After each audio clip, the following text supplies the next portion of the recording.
views and opinions expressed in this program are those of the participants and do not necessarily reflect the views of BronxNet or the program underwriters.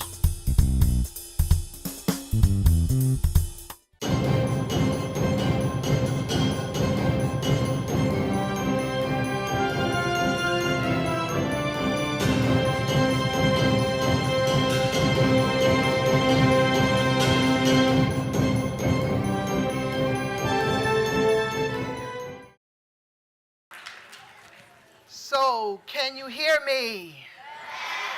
So, it was so good to see you coming from your buses today, showing up. I visited some of the classrooms and I saw who were in the classroom making the African dolls. Okay, who was in the classroom doing the Rosa Parks bus? Yes. And so those are all part of the history of the African American experience. So my name is Karen Washington, and I tell people I'm a farmer, and I'm proud to be a farmer, and I'm a gardener, and I'm proud to be a farmer and a gardener, because what do farmers and gardeners do? We grow food and we grow vegetables. And so I'm here to share that experience of being an African American with you and with your teachers.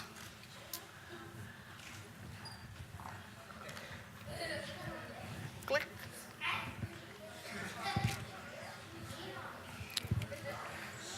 So I'm going to first start with here. So what is this continent?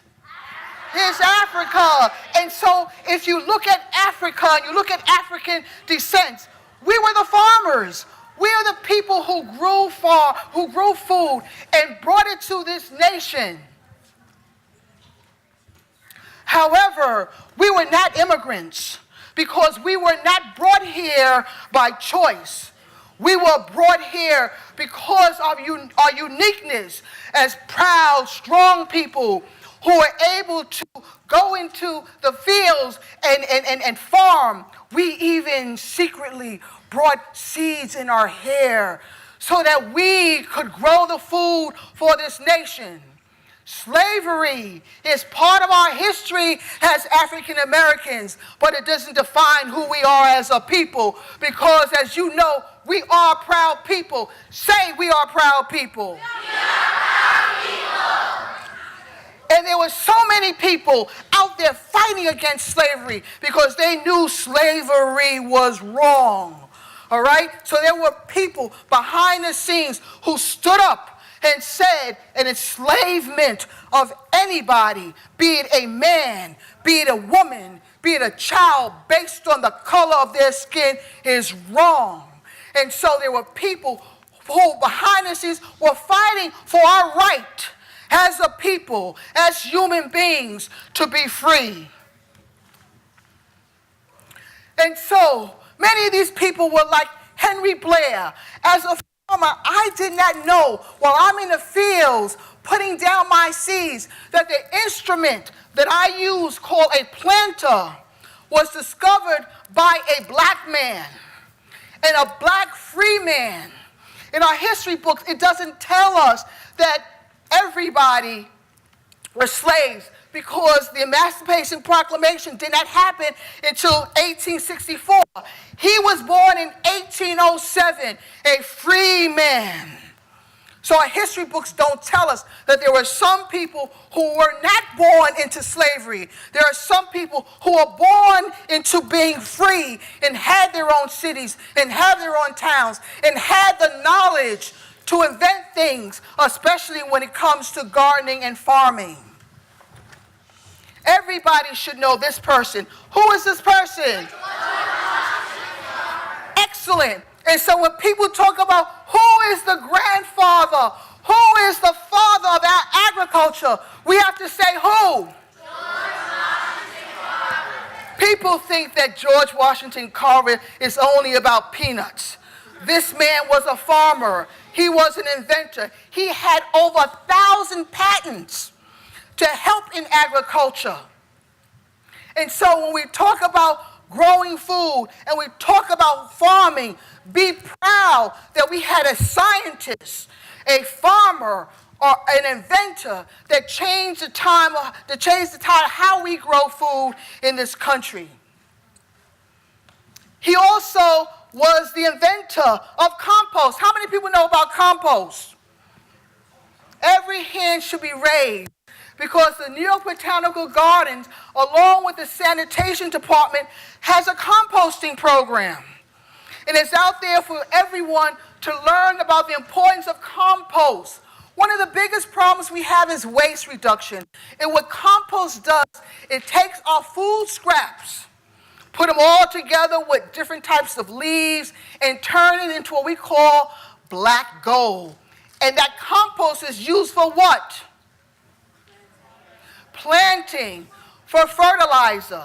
So George Washington Carver is more than just peanuts. The next is Booker T. Watley. Many of us know about some of the food boxes that we get, or what is called a CSA, Community Supported Agriculture. And that is people in the beginning of the farming season help farmers with their production. And a lot of people think that this is new. But this idea is old, and this idea of a CSA or a food box was started by a black man. Next, Fannie Lou Hamer. Do you know that there's a school right here in the Bronx, a high school right on Boston Road called Fannie Lou Hamer High School? Fannie Lou Hamer was a farmer. She was a civil rights activist. She put herself on the line to fight for the rights of black people, especially black farmers who back in the South could not grow their food and get paid for it. So what she did is that she gathered hundreds of black farmers to form what we know today as a cooperative. And that way, black farmers in the South who were denied the opportunity to sell at supermarkets because of the color of their skin were able to band together and start growing food and getting paid for it by the community that they serve. So if you have a chance, go along Boston Road and you see a school named after her, Fannie Lou Hamer. And voila, what has happened from all those forefathers and ancestors that taught us about growing food? Well, here we are, the 21st century, and we are growing food in our community gardens. How many of you know about community gardens? Every hand should be up. I have a garden called the Garden of Happiness. It's on Prospect Avenue between 181st and 182nd Street. It's one of 600 community gardens located throughout New York City. As a matter of fact, the Bronx has the second most community gardens of over 100 community gardens. And it's this institution, the New York Botanical Gardens and their Bronx Green Up program, that has helped hundreds and hundreds of community gardens to get started. And so in my community garden, guess what I have? Exactly. And so because I have chickens, guess what I have that I can sell at my market? Eggs, that's right. Sometimes someone tells me, what came first? Was it the chicken or the egg? And I'm still trying to figure that out. Another thing that we can have is, exactly. Can you believe at one time the health department, is anyone from the health department here? That one time the health department said we could not have bees because bees were ferocious animals. But what we know is that if we don't have bees, we don't have honey. And we don't have food. Exactly. So if you come across a bee, make sure that you don't injure the bee. It's different than a wasp. The wasp or yellow jackets that you see that sting, they're totally different. But honeybees are our friends because without bees, we don't have food. Because what is it that a bee does? Makes honey and also what? Pollinate. Exactly. pollinate. This is what bees do. So bees are very, very important in our life. So why do we work in our gardens? To educate, to learn, to explore. You are the young scientists. You are the young inventors. I encourage all of you to go into your gardens and explore. Look at the earth and look at the earthworms and get down and dirty, because it's okay when you do that in the garden, because what you're doing is really exploring the essence of farming, learning about where food comes from, because that's important. Because many, many years ago, people would tell you that food came from a supermarket. No, you're smart now. You smart now, because now you know where your food comes from, that it comes from the earth, that someone has planted that seed, someone has nurtured that plant, so that now you understand the relationship between food and health, and that how important it is as young people to make sure your parents also know the importance of eating healthy and buying healthy food and growing food in our farms and in our gardens. So I stand here before you because I am a proud person to be a farmer, because at one time, when I used to tell people that I was a farmer, they thought it was negative. They would tell me, you know what, you're nothing but doing slave work. But I'm here to tell you, as a farmer, as a black farmer, as a woman farmer, I'm proud of my ancestors, and I'm proud of the ability to stand here before you. As a farmer. And I hope that one day one of you will be standing here in glory to say that you too are farmers. And so this is some of the programs that we do in our community garden along with Bronx Green Up. So we have schools that come into our community garden to learn how to grow food, to learn how to take care of those chickens, to learn how to take care of those bees. So we encourage you to come out and explore your community gardens. We run summer programs.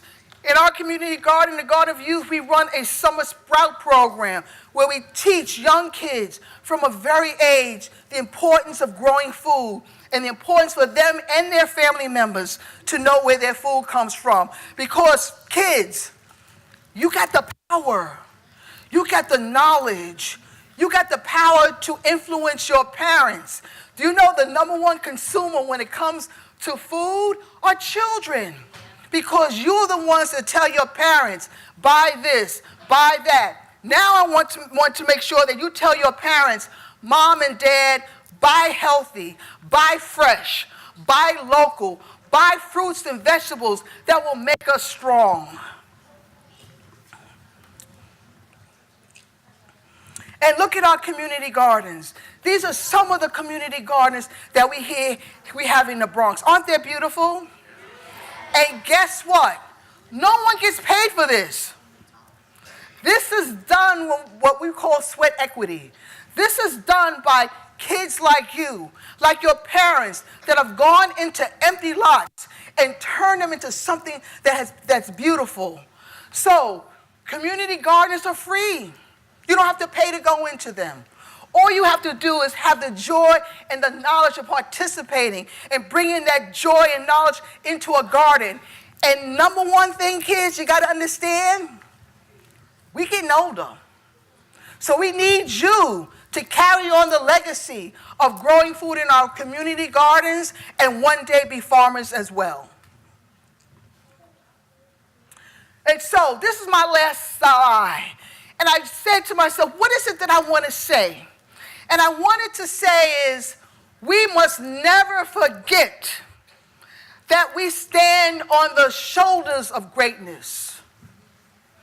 From the darkness of slavery through the doors of the White House, still we rise. And I want you to say, still we rise. Still we rise. Still we rise. Still we rise. Still we rise. Still we rise. Thank you.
So we're going to continue with the musical part of the program.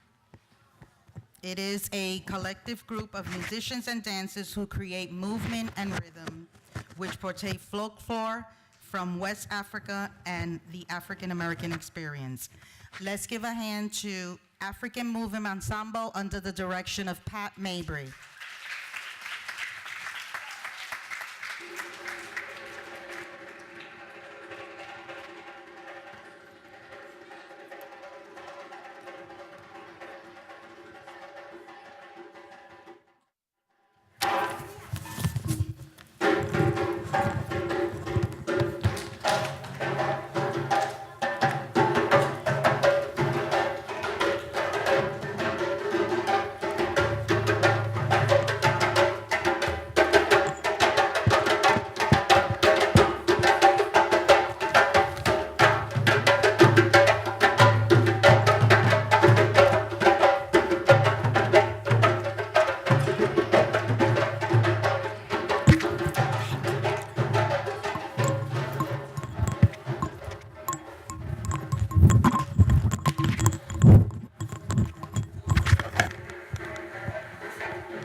African diaspora, we have a thing that we do.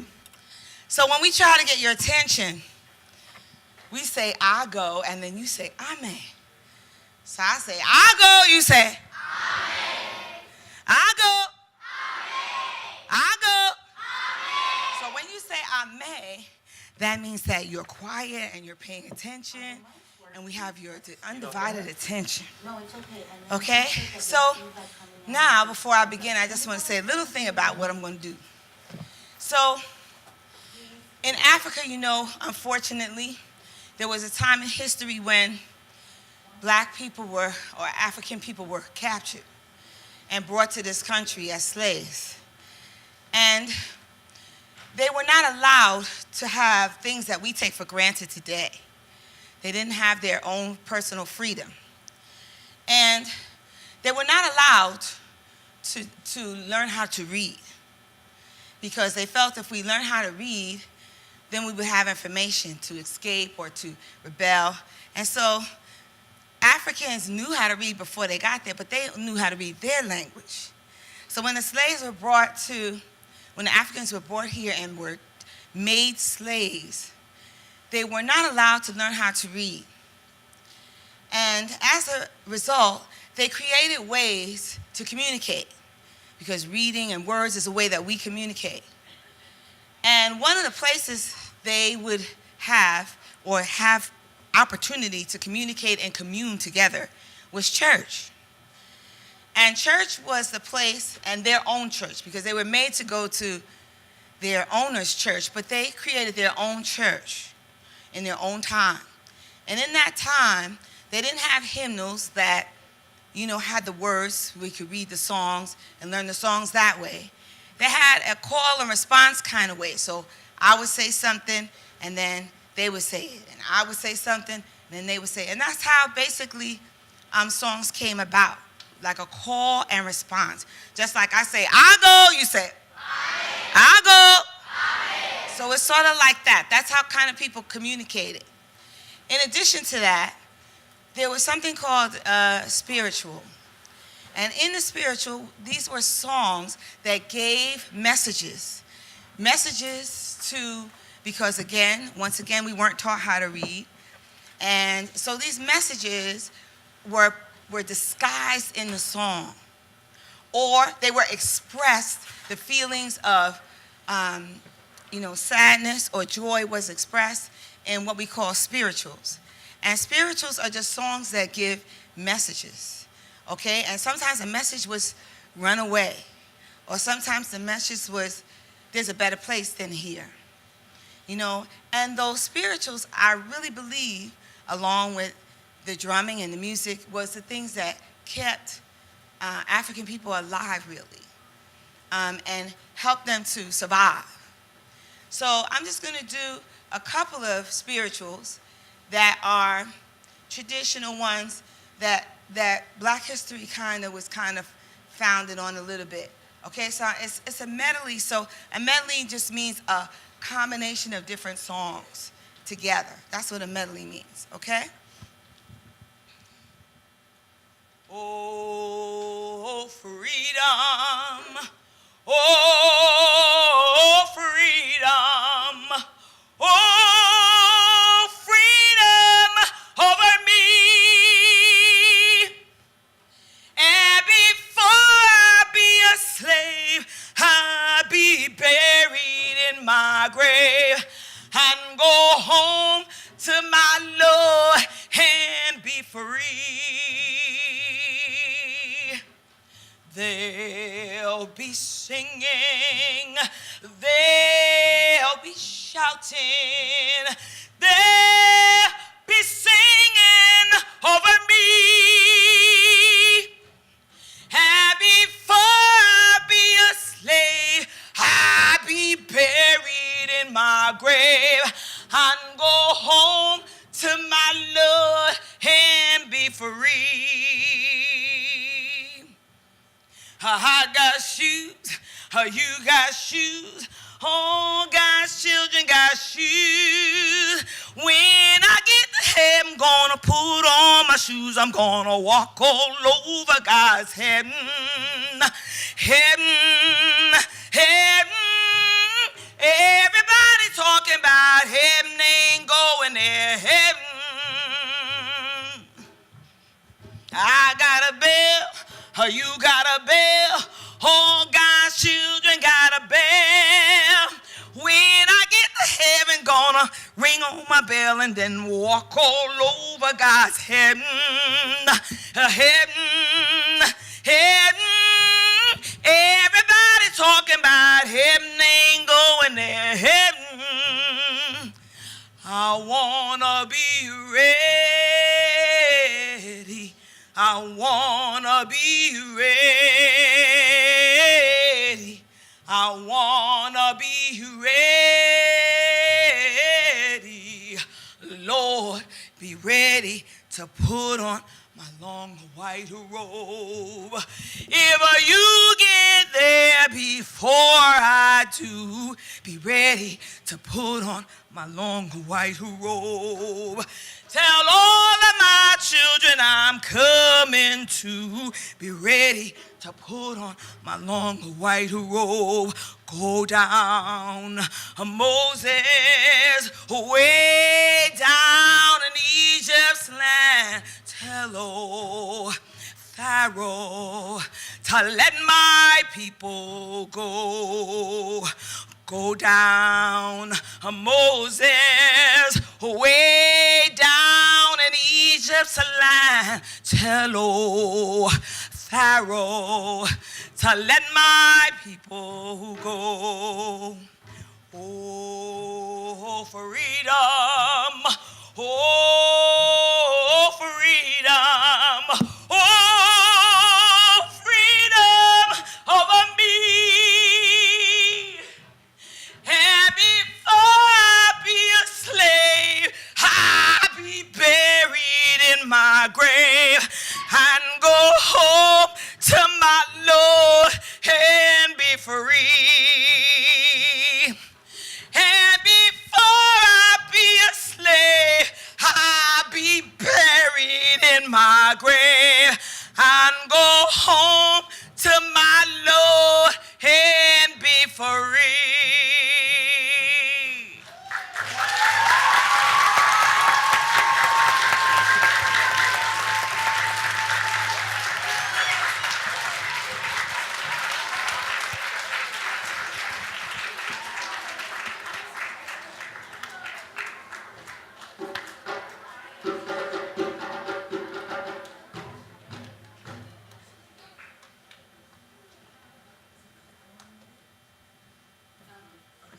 Hey, what's up? How y'all doing?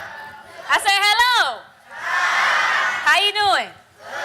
Good. So I was asked to come do spoken word for Black History Month. Oh, my name is Destiny. I'm sorry. I'm Destiny, and I am the aunt of the niece of Miss Pat. Say hi, Miss Pat. Wait, Miss Pat. And she asked me to come and do spoken word for Black History Month. And what I was thinking of doing was speaking about people that we usually learn about during Black History Month. Who do we usually learn about?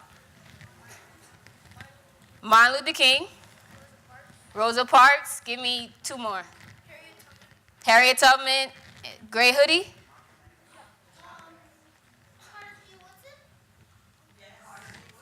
Carter G. Woodson. I ain't learned about him, but that's who's Carter G. Woodson? You, same one who said it. You better get it. Give him a hand. Okay, so we got Carter G. Woodson, Martin Luther King, Rosa Parks. Did we say another one? Harriet Tubman. Give me one more. You. George Washington Carter, right? So, Carver. I'm sorry. So, all of these Black people are very important. Yes, this is true. But today I am here to speak about you. Okay? So, a couple weeks ago, I had a conversation like the one I'm having with people your age, and they started bullying each other for having dark skin. And that made me really, really, really sad because they were barely teenagers, but they were already taught to hate themselves. And I don't want that for you, okay? So repeat after me before I move on, all right? My skin is beautiful. My skin is beautiful. My black is popping. My black is popping. I respect myself. I respect myself. And I don't plan on stopping. And I don't plan on stopping. I'ma do me. I'ma do me. Till I get to the top. Till I get to the top. And when I get there, And when I get there, I'ma do a slight Millie rock. Hey! Get this over here.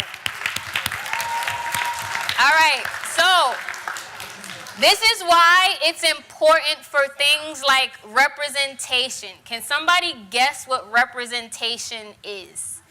What's representation? I think representation is when you have a speech. Oh, that's a presentation. So, you want to guess? Representation is like when you're like representing something. Yes, right? So, representation is also when you see images of people that look like you.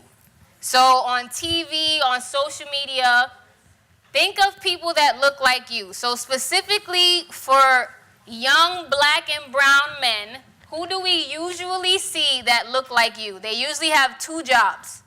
Anybody want to guess? Stand up. I can't, she's gonna come with the mic. Hello?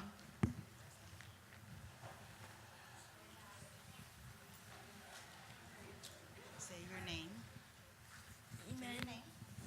On the mic. Emmanuel. Okay, Emmanuel, what jobs do they usually have? They have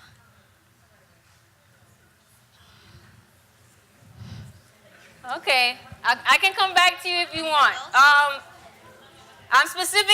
want to hear from 2 little boys, 2 boys. What do they usually have? What jobs do they usually have? Yes. You see a lot of black and brown farmers on TV? No. What jobs do they usually have? they're usually in the military. No. They're presidents. How many? We see a lot of black presidents? Yeah, 1. Hold on. Wait. Say it. Okay. Shh. I go.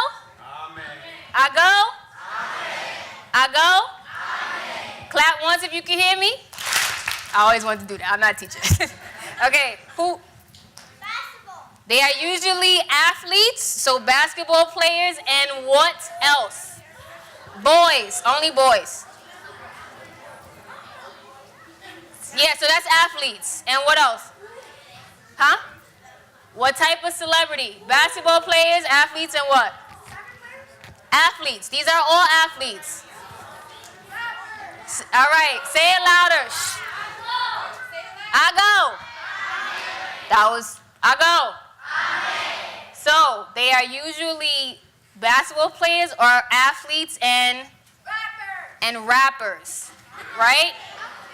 So when we only see this type of representation, it's very limiting. When you could be anything, right? You could be a doctor, you could be a lawyer, you could be a drummer, right? There are so many things that you can be. So raise your hand if you've seen or heard of Black Panther.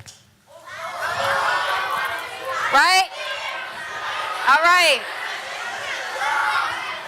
They have what? Right. Okay. Shh. I go. I go.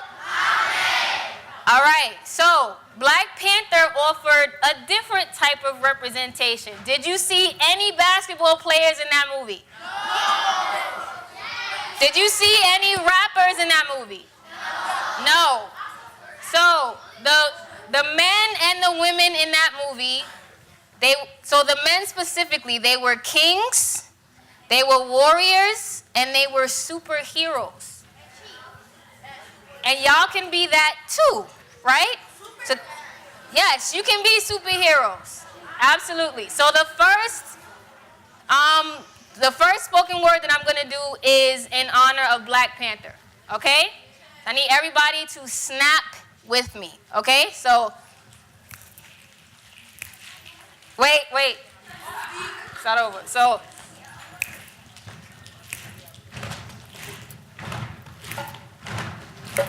okay. Black Panther movie, it was so lit. So go tell your friends, tell your boo and your clique. We got kings and queens, even female warriors popping on the screen, melanin all glorious. It's about time we got representation. Selling out theaters all across our nation. Show up and show out. No, it's not a mystery. Taking our stance is a part of our history. We don't want drama, we don't want nada. Just know we in here repping Wakanda.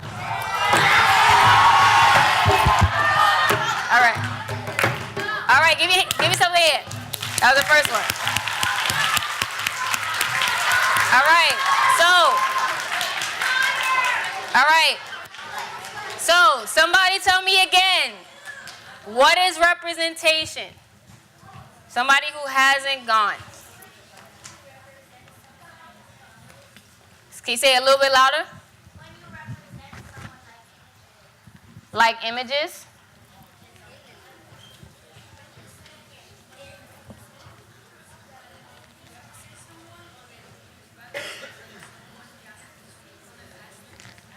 When you what?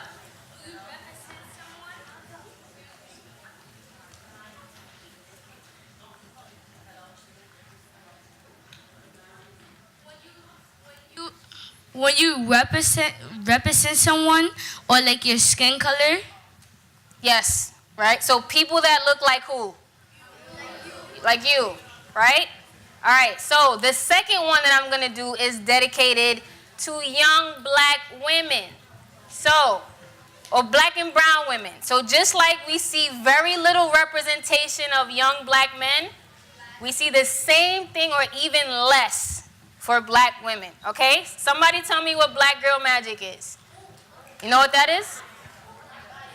What is it? You need a...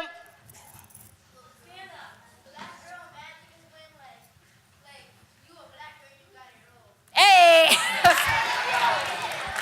Okay, what else? Anybody want to get somebody else who hasn't gone?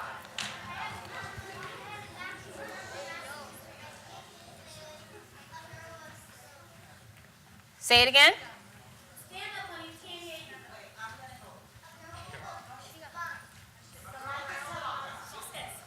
Spunk? Spunk. A girl who has spunk? What's spunk? Black. She said she don't know. Somebody tell me what spunk is. What's spunk? I go?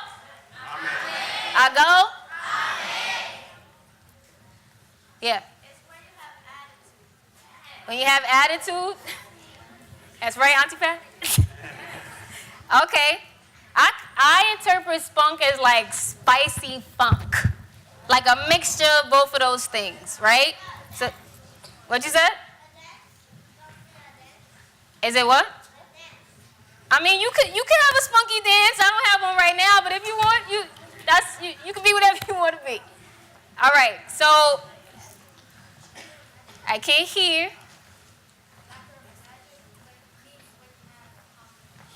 When you have confidence, right? So everything that you guys are saying are correct. No drums this time. All right? So give me the snap again. No, don't stop.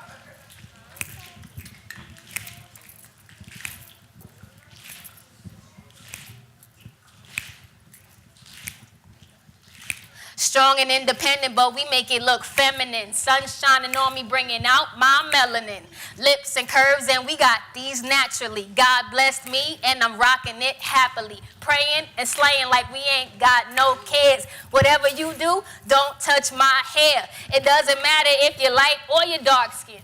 Stick together, love yourself, and everybody wins. You know why? We're all popping and we're all able. So move over, let me take my seat at the table. And if you're missing what I'm saying, it's tragic. Just respect the black girl magic. Good. All right. Thank y'all.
We're going to dance with it. We're going to dance together. We're going to close out having a good time. Okay? So, here we go. Everybody start. We're going to start with a song. The song is,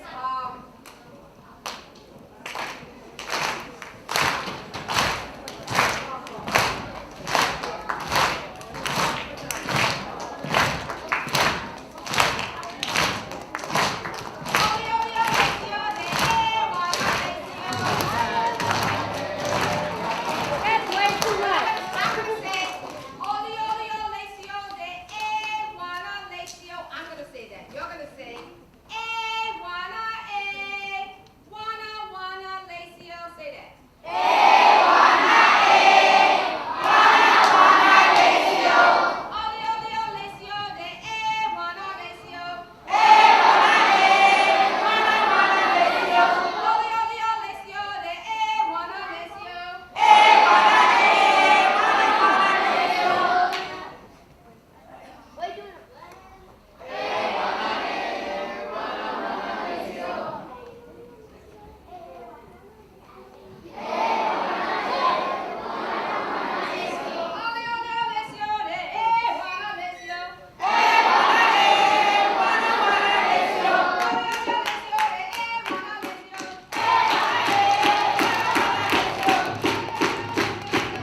So that's why dancers are very smart. Don't let anybody tell you dancers are not smart. We got a lot of things we got to do.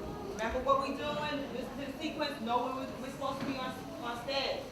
Okay? So Pat, give us the first step. First step, here, here. Right, left. Right, left. Right, left. Right, left. Right, left.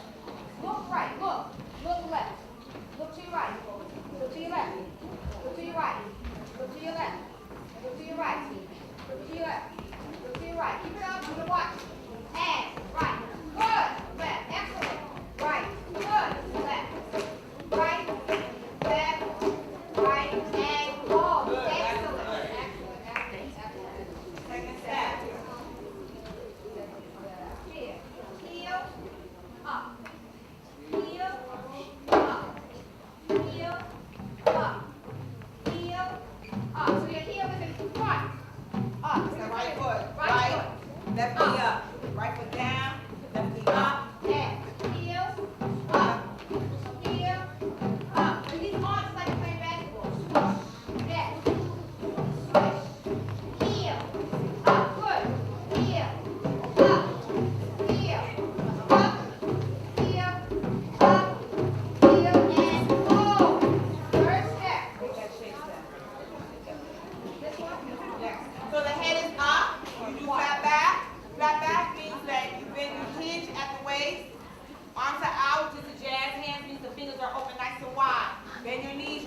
and try to hide. What is that? That's not confidence. Does this look like confidence to you? No. Confidence is holding your head up even when you're afraid. Even when you're nervous. Even the best performance, I was told as an artist, if you're not nervous before you go on stage, then you need to change what you're doing. Okay? If you're not nervous, because that means you don't have the passion for what you're doing. That's how that's interpreted. So you need to be passionate about what you're doing, but you need to be confident. You can't raise your hand, oh, I know the question, I know the question. Then when somebody calls on you, you speaking like you're scared. No, that's not confident. When you raise your hand, you come up here and you dance, you hold your head up. You don't look down on the floor like that. Because the whole audience is going, ooh, and she's afraid. Your body doesn't say that, but your face says, I'm petrified. And I'm trying to hide on stage. And that's not a good look. People don't pay their money for you to be going down with their head down. If they was paying tickets, they might be upset. Because you're looking down on the floor. That's not a do. Okay? So that you remember that. Confidence, look up. Always hold your head up. And smile. Smile. So now we're going to do one more step. And then we're going to close out. We need part. Face to face. Face to face. Hands at your pockets.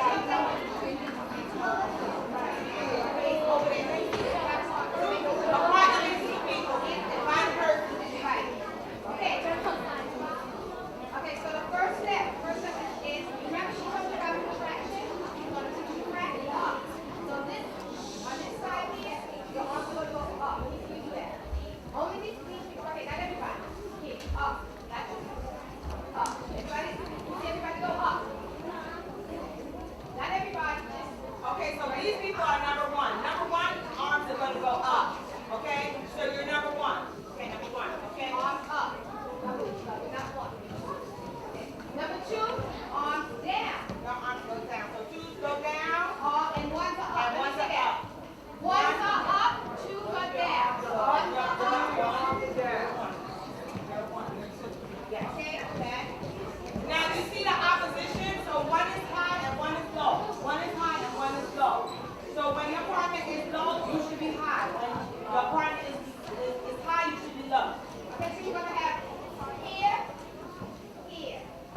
you so much. Before you leave, Karen Washington wants to say a couple of words. I also want to let you know that not all your buses are outside, so I will call you as they are outside. The first group that I will call after Karen speaks, the first group that can leave is the Sheridan School. And then after them, don't leave now, please. And after them is PS 11 because your buses are outside. She's just going to speak for a minute, okay? Thank you. Thank you for being here. Did you enjoy yourselves today? All right. I want everyone to give a round of applause to a woman that puts this on every single day, Elizabeth Figueroa. Every year she puts this on.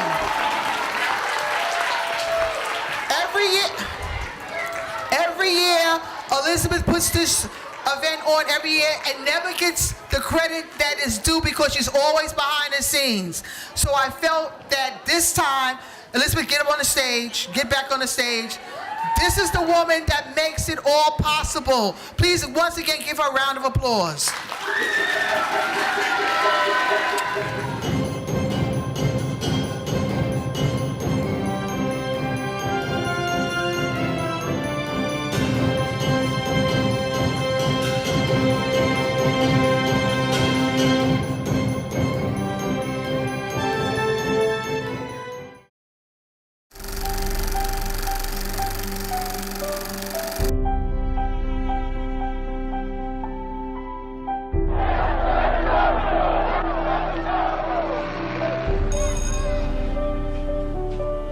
Suppose I told you kids you could rule the world, your own chunk of the world. Film, the iconic expression of emotion, ideals, and culture through moving images.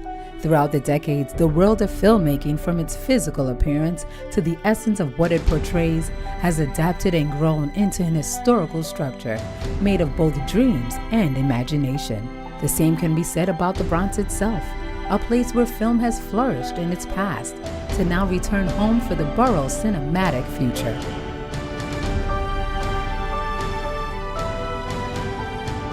For filmmakers, the Bronx became a hidden gem, capable of adapting to any script location, from the hustle and bustle of the urban streets to quiet suburban neighborhoods. Thomas Edison built the Edison Studio with this thought in mind.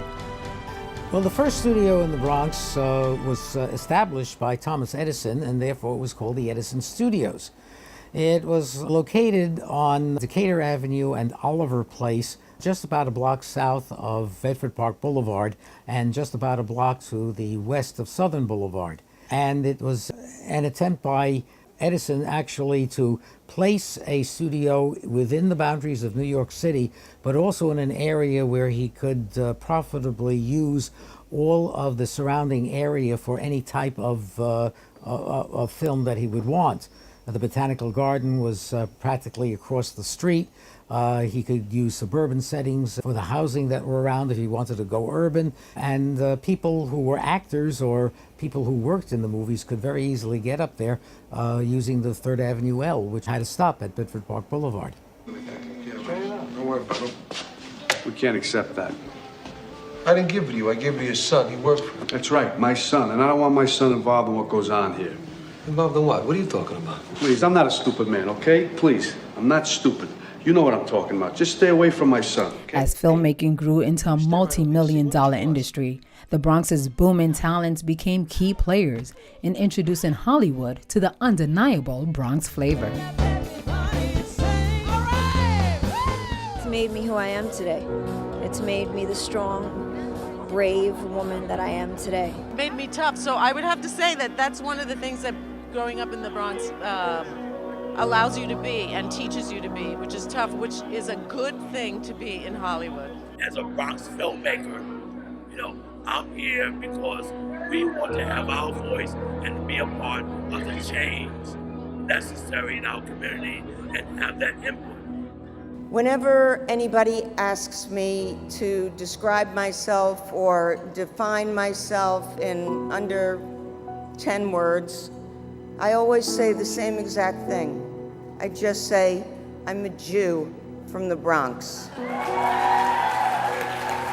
But the Bronx is homegrown talent that has stayed here to build it. Over time, the Bronx's connection to film was reborn. Numerous film studios are once again looking towards the borough, not only as the perfect location to showcase their motion pictures, but to create powerful, inspirational, and diverse stories waiting to be brought to life on the big screen. I grew up into filmmaking here in this atmosphere. And in fact, my very first class was at BronxNet in field production, you know, get your hands on a camera type situation. This is where I learned the art of filmmaking. I think being born here and knowing and understand that we are a diverse borough have either a struggle that they've had to go through, or some who have been here for generations that have kept their communities intact and thriving. So to me, it's always been about taking those things from each one of those communities and instilling it in myself. I always recognize when I do see the Bronx, and I'm pretty familiar with a lot of the neighborhoods in the Bronx, so I think it's recognizable and unique and interesting. Just as being a Bronx filmmaker, I do think it's a good thing to kind of show the Bronx, and you know, the Bronx is a character within itself, really. If you're in the Bronx, shoot as much as you can in and around the borough that you live in or your neighborhood, so you can sort of see what it looks like and let other people see, because that's ultimately how you're going to promote any kind of Bronx filmmaking, letting people see the Bronx. Alan and I are excited to officially open Silver Cup North today and to provide more studio space to accommodate the growing needs of New York's film and television production industry. And even more so, we're excited to be opening this facility in the Bronx, which has seen an incredible resurgence, and excited to be part of the Bronx's current renaissance. Silver Cup Studios has kept their mission alive and well. Since first opening their doors in 1983, the studio established itself as the largest independent full-service film and television production facility in the northeastern United States.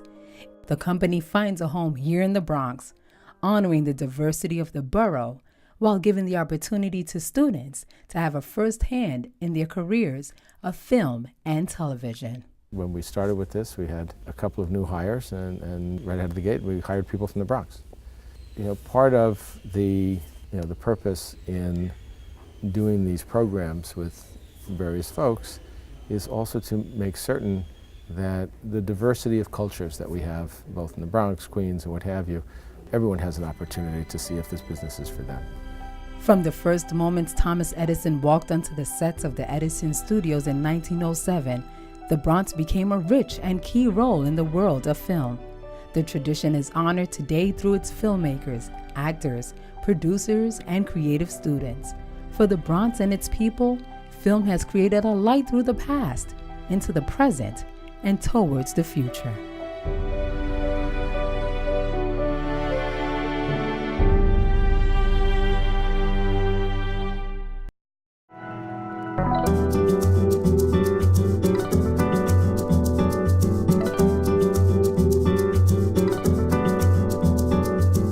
There are several things that make the Bronx the Bronx.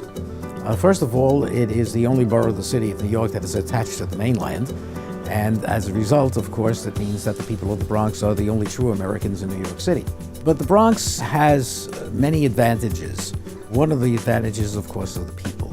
We have people living in the Bronx who's from every single continent on the face of the earth, and they all get along. The Bronx has 14 colleges and universities, which makes the Bronx the borough of universities. It also has 25% of its landmass as parkland, which is the largest percentage of any of the boroughs of the city of New York, and therefore the Bronx is also the borough of parks. The Bronx is the place where two of the founding fathers of this country came from.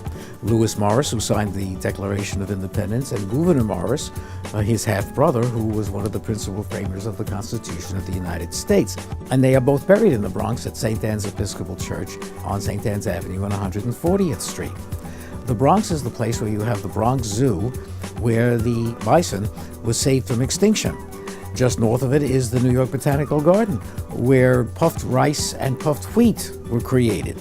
The Bronx is the place where salsa music flourished in the 1950s and 60s, with a number of nightclubs and performance spaces, and a number of the great salsa musicians came from the Bronx.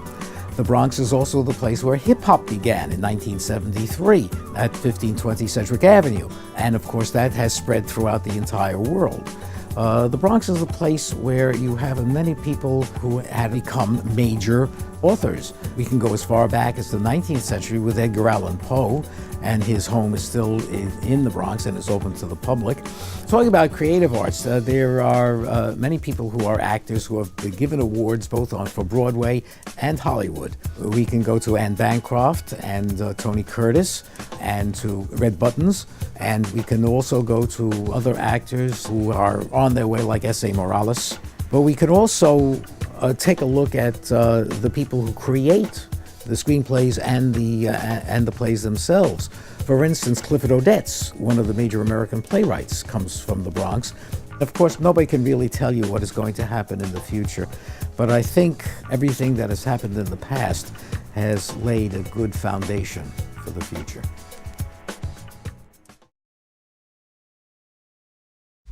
We are together. And for the last 20 years, we have been building on a vision to share our views, our voices on our channels. We are the Bronx. We are BronxNet.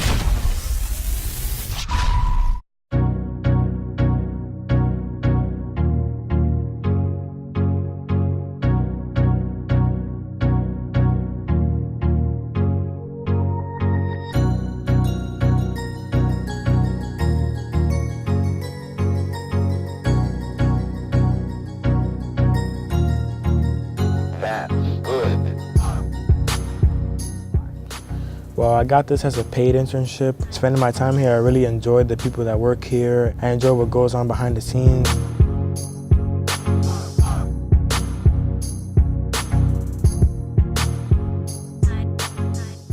So far, I've learned how to operate a camera, how to host. I learned how to control audio.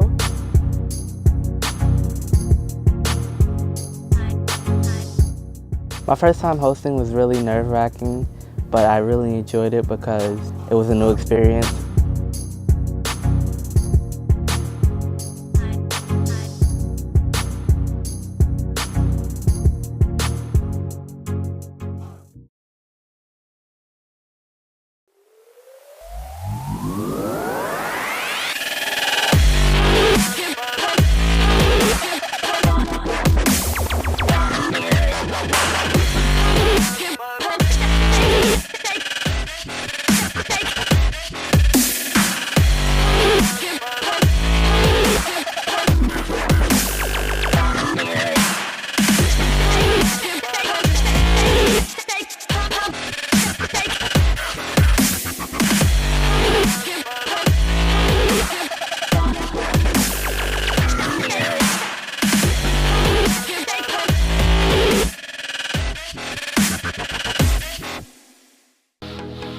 Coming to you from our BronxNet studios, 4 new shows highlighting some of the best of the Bronx has to offer.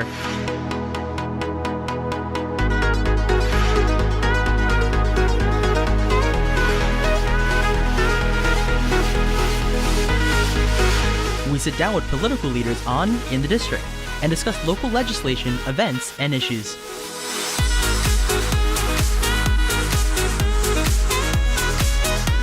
See how the community and business come together with The Bronx Now on BronxNet.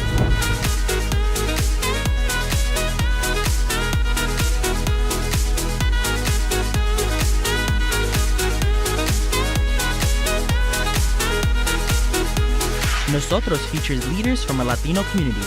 Meet those who are moving to make a difference in public service, business, arts, and culture.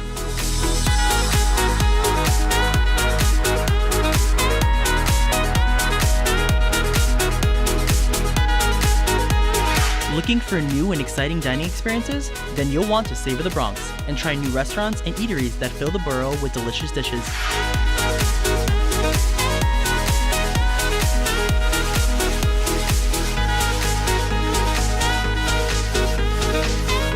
We have it all, so experience the Bronx in new and fresh ways on BronxNet. From the north to the south to the west to the east, we are expanding our services and upgrading technology at Lehman College. And now, Bronxites have an innovative media production facility in the East Bronx at Mercy College in the Hutch Metro Center. The windows on the East Bronx studio, a state-of-the-art control room, media labs for production and training, and other media-capable spaces. Training, workforce development, leading-edge technology, and programs that help you share your ideas, your voice, on your channels, locally and globally. Build media and technology skills at BronxNet and build your dreams.